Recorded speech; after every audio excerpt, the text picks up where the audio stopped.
Hello friends, ओम श्री गणेशाय नमो। जय श्री कृष्णा। आप सभी का स्वागत है आपके अपने यूट्यूब चैनल पर। फ्रेंड्स, आज हम आपको इस वीडियो में बताने जा रहे हैं साल 2021 की अक्षय आंवला नवमी की पौराणिक व्रत कथाएं और अक्षय आंवला नवमी के शुभ मुहूर्त और अक्षय आंवला नवमी के दिन धन लाभ, सुख, समृद्धि और ऐश्वर्य के लिए किए जाने वाले उपायों के बारे में। फ्रेंड्स, वीडियो शुरू करने से पहले आपसे रिक्वेस्ट है, अगर आप हमारे चैनल पर नए हैं और आपने अभी तक चैनल को सब्सक्राइब नहीं किया है तो प्लीज़ सब्सक्राइब कीजिएगा चैनल को, साथ ही प्रेस कीजिएगा बेल आइकन को, जिससे नए वीडियो से रिलेटेड नोटिफिकेशन आपको तुरंत प्राप्त हो सके।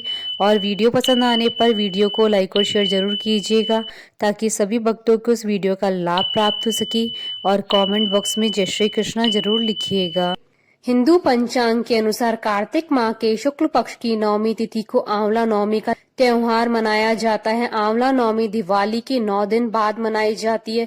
इस बार यह पर्व 23 नवंबर 2020 को है। आंवला नवमी को अक्षय नवमी भी कहा जाता है। शास्त्रों के अनुसार इस दिन आंवले के पेड़ के नीचे बैठने और भोजन करने का विधान है। मान्यता है कि आंवला नवमी पर आंवले के पेड़ के नीचे भोजन करने से रोगों का नाश होता है और सौभाग्य की प्राप्ति होती है। इसके अलावा यह भी धार्मिक मान्यता है कि इस दिन महिलाएं संतान प्राप्ति और संतान की मंगल कामना के लिए आंवले के पेड़ की पूजा करती है।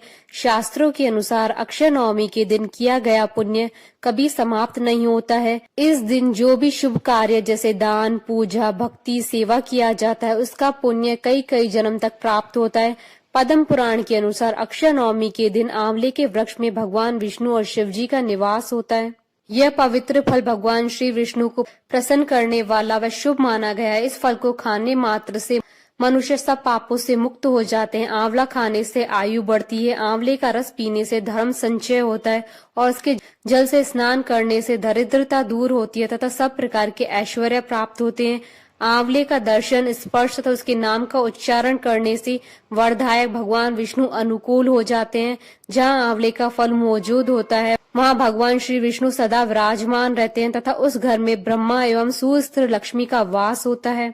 इसलिए अपने घर में आंवला अवश्य रखना चाहिए। इस दिन स्नान, पूजन, तर्पण और अन्न आदि के दान से अक्षय अनंत गुणा फल मिलता है। पद्म पुराण में भगवान शिव ने कार्तिकेय से कहा है कि आंवला वृक्ष साक्षात विष्णु का ही स्वरूप है। यह विष्णु प्रिय है और इसके स्मरण मात्र से गोदान के बराबर फल मिलता है। मान्यता है कि जब पूरी पृथ्वी जलमग्न थी, इस पर जीवन नहीं था, तब ब्रह्मा जी कमल पर विराजित हो पर ब्रह्मा की तपस्या कर रहे थे। वह अपनी कठिन तपस्या में लीन थे। तपस्या करते करते ब्रह्मा जी की आंखों से ईश प्रेम के अनुराग के आंसू टपकने लगे।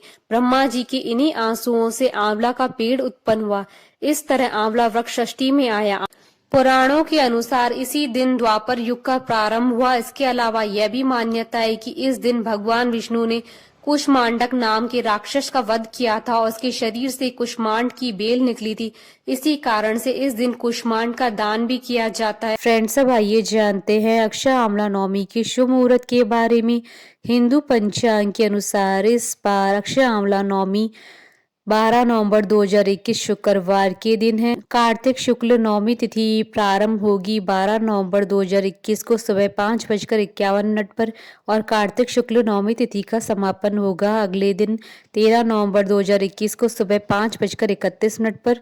और अक्षय आंवला नवमी पर पूजा का शुभ मुहूर्त रहेगा 12 नवंबर 2021 को सुबह 6:44 से दोपहर 12:11 तक। कुल अवधि 5 घंटे 27 मिनट है। फ्रेंड्स, अब आइए जानते हैं अक्षय आंवला नवमी के दिन किए जाने वाले उपायों के बारे में। आंवला नवमी के दिन भगवान विष्णु और देवी लक्ष्मी की पूजा करने से अक्षय पुण्य की प्राप्ति होती है। साथ ही देवी लक्ष्मी प्रसन्न होती है। पूजा पाठ के साथ साथ यदि कुछ आसान उपाय कर लिए जाए तो अक्षय लाभ प्राप्त हो सकते हैं।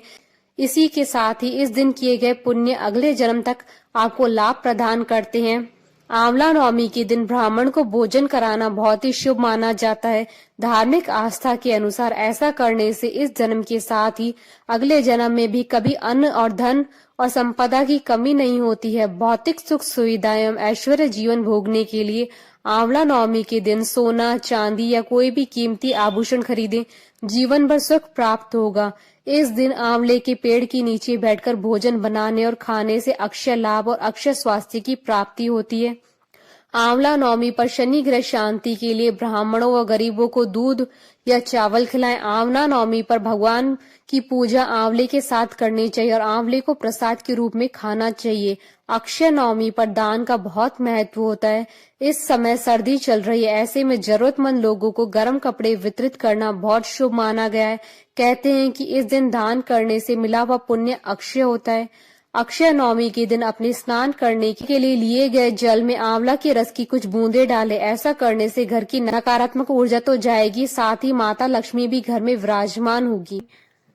फ्रेंड्स, अब आइए प्रारंभ करें अक्षय आंवला नवमी की पौराणिक व्रत कथाएं।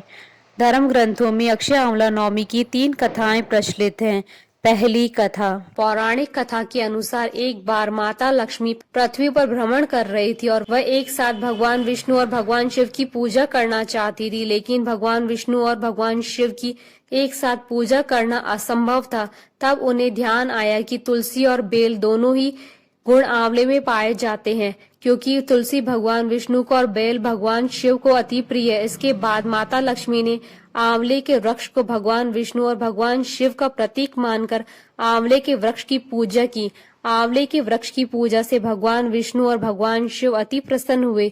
इसके बाद दोनों ने माता लक्ष्मी को दर्शन दिए और माता लक्ष्मी ने आंवले के वृक्ष के नीचे बैठकर भोजन बनाया और भगवान शिव और भगवान विष्णु को भोजन कराया और स्वयं भी आंवले के वृक्ष के नीचे बैठकर भोजन किया। जिस दिन माता लक्ष्मी ने भगवान विष्णु और भगवान शिव की आंवले के वृक्ष के नीचे पूजा की थी, वह कार्तिक मास की शुक्ल पक्ष की नवमी तिथि थी। तभी से आंवला नवमी का त्यौहार मनाया जाता है और आंवले के पेड़ के नीचे ही बैठकर भोजन किया जाता है। यदि ऐसा संभव न हो सके तो इस दिन भोजन में आंवले का प्रयोग अवश्य करना चाहिए। आंवला नवमी की एक अन्य कथा के अनुसार प्राचीन समय की बात है, काशी नगर में एक धर्मात्मा रहता था। जाति से वो वैश्य था, उसकी कोई संतान नहीं थी। एक दिन वैश्य की पत्नी से पड़ोसन बोली, यदि तुम लड़के की बलि भैरव के नाम से चढ़ा दो तो अवश्य ही तुम्हें पुत्र प्राप्ति होगी। जब यह बात वैश्य को पता चली तो उसने ऐसा करने से मना कर दिया, लेकिन उसकी पत्नी ऐसा कदम उठाना चाहती थी, इसलिए मौके की तलाश में लगी रही। एक बार मौका मिलने पर उसने एक कन्या को कुएं में गिराकर भगवान भैरव के नाम पर बलि दे दी। इस बलि का परिणाम विपरीत हुआ। पुत्र प्राप्ति की जगह उस स्त्री के पूरे शरीर में कोढ़ हो गया और लड़की की प्रेत आत्मा उसे सताने लगी। ऐसी स्थिति उत्पन्न होने पर वैश्य की पत्नी ने अपने पति को अपने कर्म के बारे में सब बताया और वैश्य को अपनी पत्नी पर क्रोध आया और बोला, गोवध और ब्राह्मण वध और बाल वध करने वाले के लिए संसार में कोई जगह नहीं है। पत्नी को आदेश दिया कि गंगा तट पर जाकर भगवान का भजन और गंगा में स्नान कर, तभी इस कष्ट से छुटकारा पाया जा सकता है। वैश्य की पत्नी रोग मुक्त होने के लिए गंगा माँ की शरण में गई। तब देवी गंगा ने उसे कार्तिक मास के शुक्ल पक्ष की नवमी तिथि को आंवला वृक्ष की पूजा कर आंवले को सेवन करने की सलाह दी। वैश्य की पत्नी ने गंगा माता के बताए अनुसार इस तिथि को आंवला वृक्ष का पूजन कर आंवला ग्रहण किया और वह रोग मुक्त हो गई। इस व्रत और पूजा के फल के रूप में उसे कुछ दिनों बाद संतान की प्राप्ति हुई। तभी से हिंदू धर्म में इस व्रत का प्रचलन हो गया। उस समय से लेकर आज तक यह परंपरा चली आ रही। इस दिन आंवले खाने को शुभ माना जाने लगा।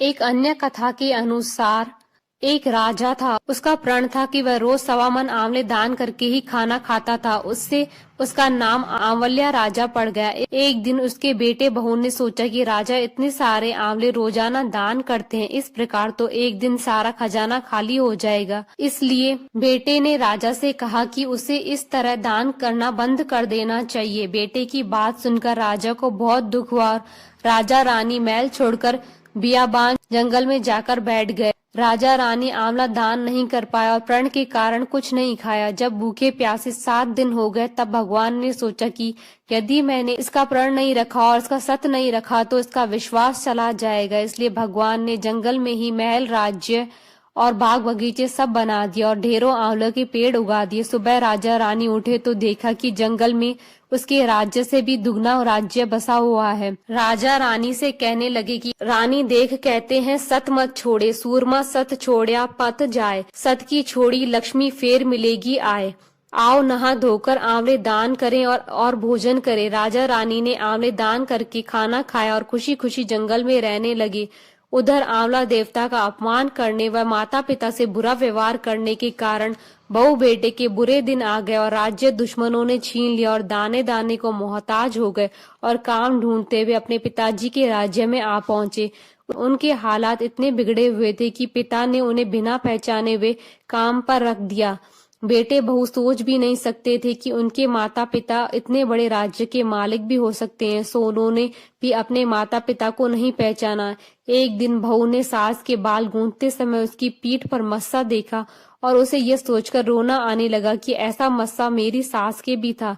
हमने ये सोचकर उन्हें आंवले दान करने से रोका था कि हमारा धन नष्ट हो जाएगा, आज वे लोग न जाने कहाँ होंगे। यह सोचकर बहू को रोना आने लगा और आंसू टपक टपक कर सास की पीठ पर गिरने लगे। रानी ने तुरंत पलटकर देखा और पूछा कि तू क्यों रो रही है।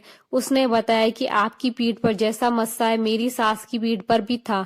हमने उन्हें आंवले दान करने के लिए मना किया था, इसलिए वे घर छोड़कर कहीं चले गए।